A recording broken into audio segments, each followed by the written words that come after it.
Olá, meu nome é Rose Longo, eu sou especialista em gestão do conhecimento, eu sou professora dos cursos de pós-graduação da FIAP, da Business School de São Paulo e da FGV. Há cerca de 18 anos eu trabalho com a área de gestão do conhecimento corporativo. A maioria das pessoas fica se perguntando: o que é gestão do conhecimento? O que esse conceito traz e como é que ele faz diferença nas propostas corporativas e o que de bom ele traz para as organizações?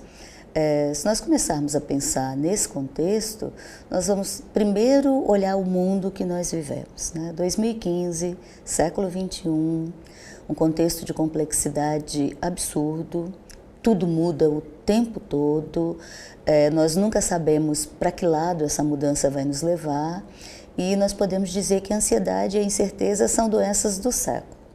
As pessoas literalmente vivem a angústia de não saber o que o dia de amanhã vai trazer. Pensando nesse cenário, o conhecimento ele começa então a surgir como um elemento diferenciador nas organizações. Já passamos da época de acreditar que tudo se resolvia com propostas concretas, definidas, com planejamentos absolutamente consistentes que nos dariam condições de dizer, bom, é para esse mundo que eu vou. Como muda tudo muito rápido, nós temos que confiar na capacidade que as pessoas têm de gerar um conhecimento novo que vai fazer frente ao desafio do momento, sem bem saber qual é o desafio do momento.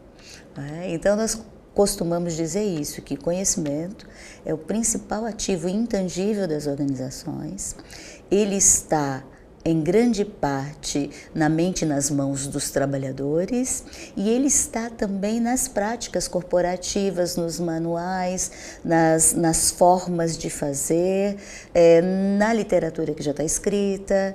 Então a gente começa a olhar o conhecimento sob duas dimensões.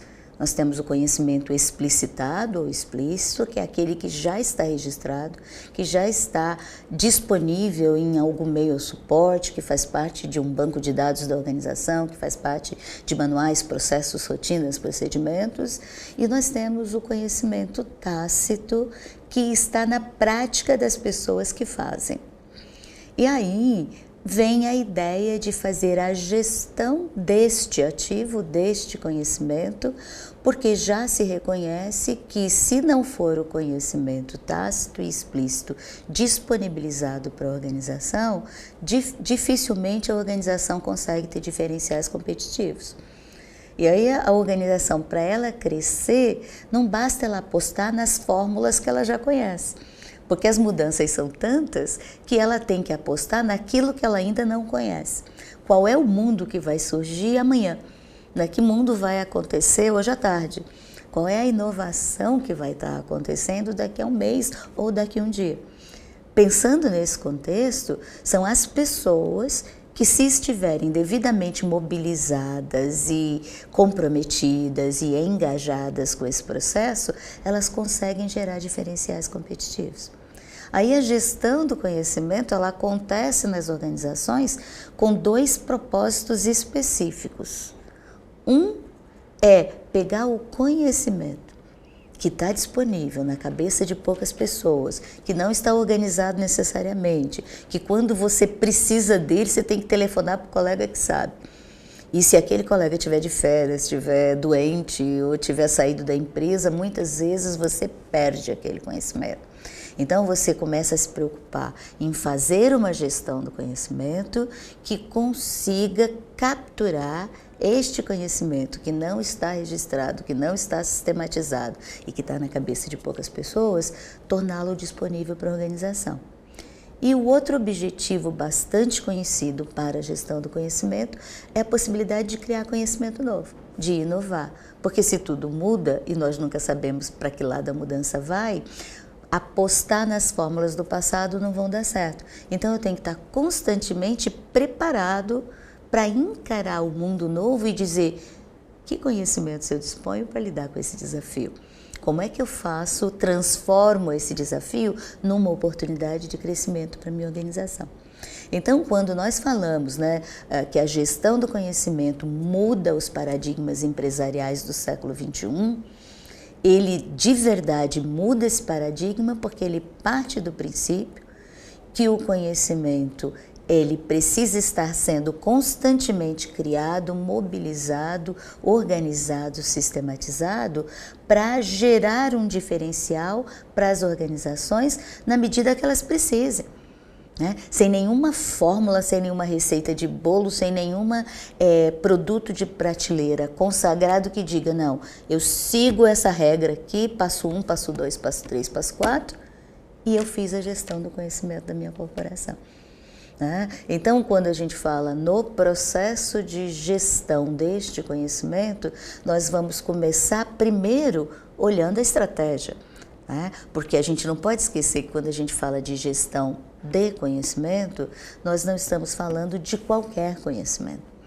Né?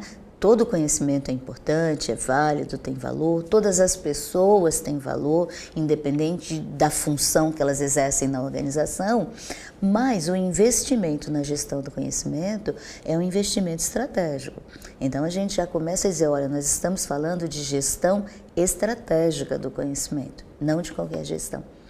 Então, a primeira etapa de um processo de gestão do conhecimento tem a ver com olhar a organização, reconhecer a sua proposta estratégica, identificar quais são os conhecimentos essenciais para que aquela proposta possa dar certo, e aí começar o ciclo de capturar esse conhecimento, de identificar quem tem aquele conhecimento, de registrar e sistematizar o conhecimento que é essencial para a organização, de criar movimentos de compartilhamento desse conhecimento, porque aquele que está registrado, está sistematizado, perfeito, ele já está escrito em alguma maneira e eu vou disponibilizar, mas aquele que está na cabeça do técnico A, do técnico B, do seu João, do seu José, das pessoas que sabem como fazer, mas não necessariamente sabem explicar como fazer. Então, nós temos medidas de gestão que são bastante distintas. Eu tenho a medida da gestão que disponibiliza o conhecimento que está explicitado, e aí o que eu vou fazer? Eu vou pegar um banco de dados, um portal, um blog, uma intranet, algum meio, e eu vou registrar e disponibilizar esse conhecimento, mas eu tenho aquele conhecimento que está na cabeça das pessoas, que está no fazer da pessoa, que está na prática. E aí a minha estratégia, não dá para pegar o cérebro de ninguém e jogar no banco de dados. Né? Mesmo que isso fosse possível, né? Mesmo que eu pudesse pegar um bom bisturi e abrir a cabeça de alguém, o máximo que eu conseguiria seria matar o indivíduo, porque não ia dar para costurar de novo e nem eu ia aproveitar nada que está lá. Então, na prática, o que eu preciso verdadeiramente fazer é criar um ambiente de confiança e de compartilhamento, onde as pessoas se sintam à vontade a falar sobre o que fazem, né? E como eles sabem o que eles estão fazendo. Então, nós estamos falando de colocar pessoas juntas, né? Socializar aquele conhecimento, externalizar aquele conhecimento. De repente nós estamos falando de gravar um vídeo, né? De pegar esse profissional com esse conhecimento e colocar disponível num portal com uma gravação, de mapear um processo, de filmar a pessoa fazendo aquela ação. Mas nós já sabemos muito que, primeiro, que as pessoas não ficam falando com qualquer um, a não ser que ela se sinta bem naquele ambiente. Então, a função da liderança nesse sentido e a criação desse clima de confiança são essenciais para que o colaborador efetivamente compartilhe o seu conhecimento. E aí nós temos um outro problema ou dificuldade que tem a ver com o quanto nós ainda estamos presos a paradigmas do século XX, onde quem tinha informação tinha poder, e que poder a gente não compartilha, porque senão a gente perde.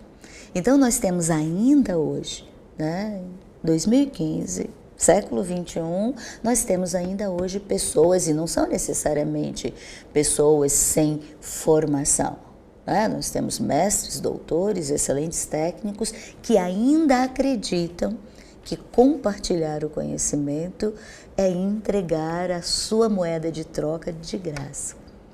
E aí a gente enfrenta realmente algumas barreiras incríveis, né? Eu não compartilho o meu conhecimento, porque se você quiser, você que vai estudar. Poxa, eu passei esse tempo todo aqui estudando, construindo um repertório de conhecimento, que é o que me garante, é o que me coloca nesse nível de empregabilidade, é o que me dá visibilidade.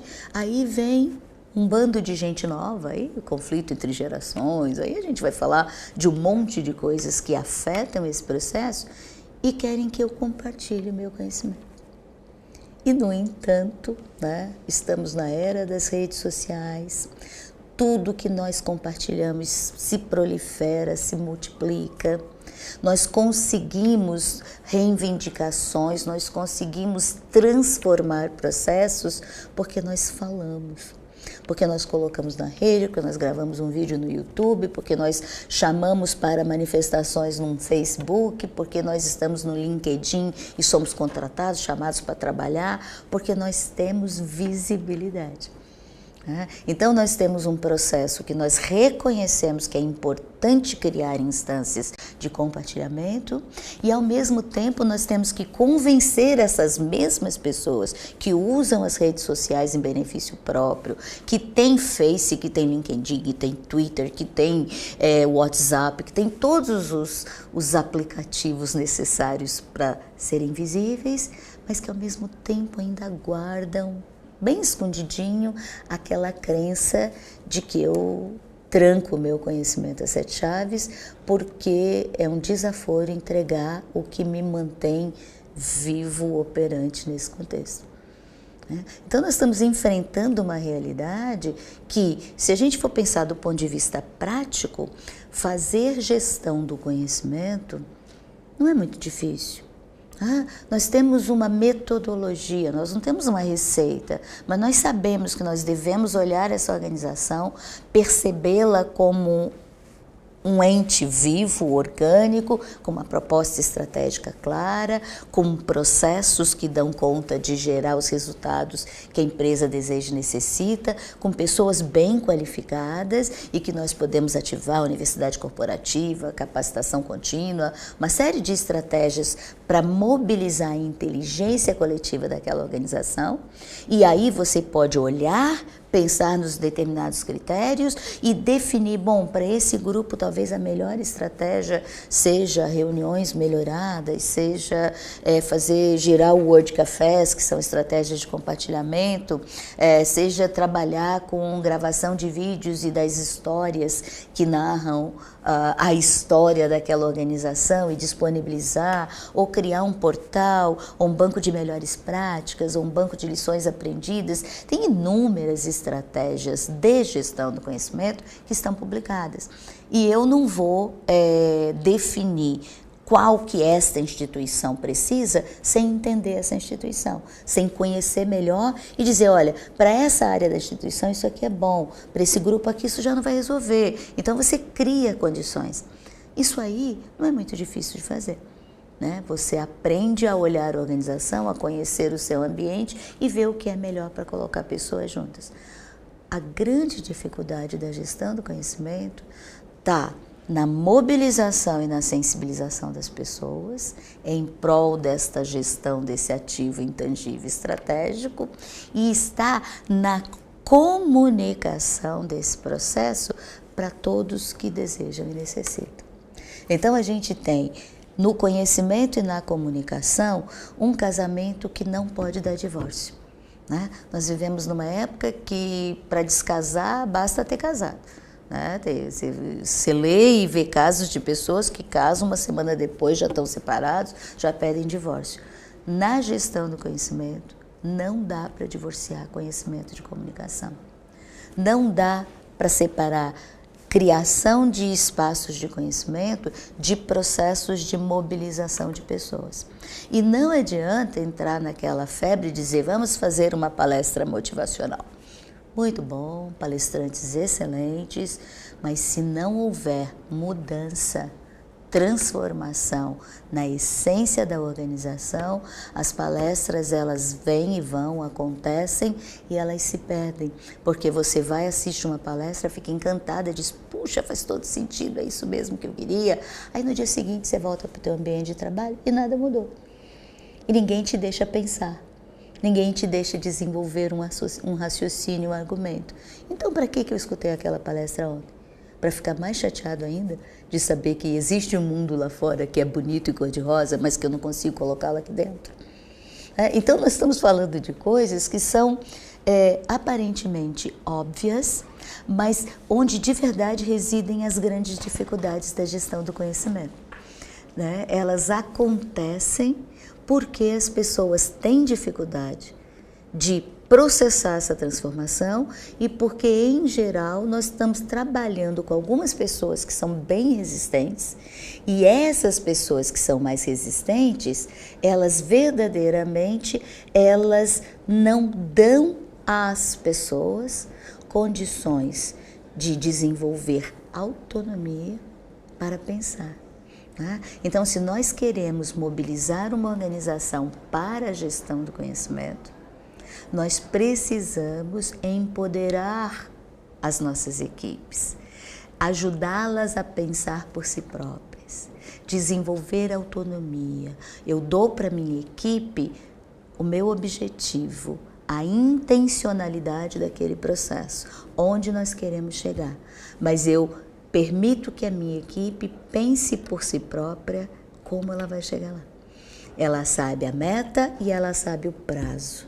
A forma de fazer, se ela não estiver empoderada para pensar por ela mesma qual é a melhor maneira de conseguir esse resultado, ela não terá condições de se engajar naquele processo, de se sentir dono daquele processo e de, portanto, defender aquilo com a vida dele.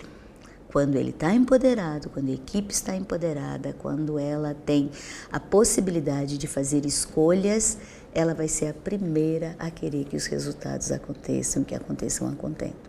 Então, se nós pudermos fazer um resumo, da gestão do conhecimento no século XXI, nós estamos falando de um modelo de gestão estratégica que precisa criar e mobilizar a inteligência coletiva da organização, criar condições para que essa mobilização e esse compartilhamento ocorra e criar mecanismos de registro e sistematização de conhecimentos já explicitados, com fim específico de gerar diferenciais de competitividade para as organizações.